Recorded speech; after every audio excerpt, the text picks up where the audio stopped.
నగదు రహిత లావాదేవీలపై అధ్యయనానికి కేంద్ర ప్రభుత్వం కమిటీ ఏర్పాటు చేసింది. ఆంధ్రప్రదేశ్ ముఖ్యమంత్రి చంద్రబాబు నాయుడు కన్వీనర్గా 13 మంది సభ్యులను ఇందులో నియమించింది.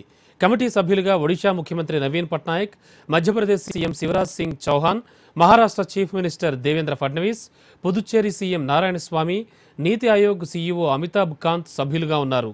దేశంలో నగదు రహిత లావాదేవీలను ప్రోత్సహించేందుకు ఎలాంటి చర్యలు చేపట్టాలన్న అంశంపై ఈ కమిటీ అధ్యయనం చేసి కేంద్ర ప్రభుత్వానికి నివేదిక అందజేయాల్సి ఉంటుంది.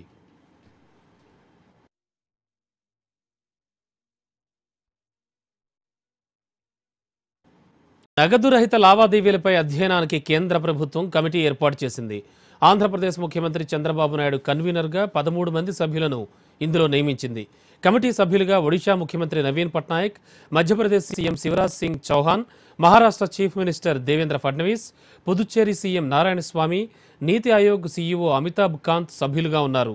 దేశంలో నగదు రహిత లావాదేవీలను ప్రోత్సహించేందుకు ఎలాంటి చర్యలు చేపట్టాలన్న అంశంపై ఈ కమిటీ అధ్యయనం చేసి కేంద్ర ప్రభుత్వానికి నివేదిక అందజేయాల్సి ఉంటుంది.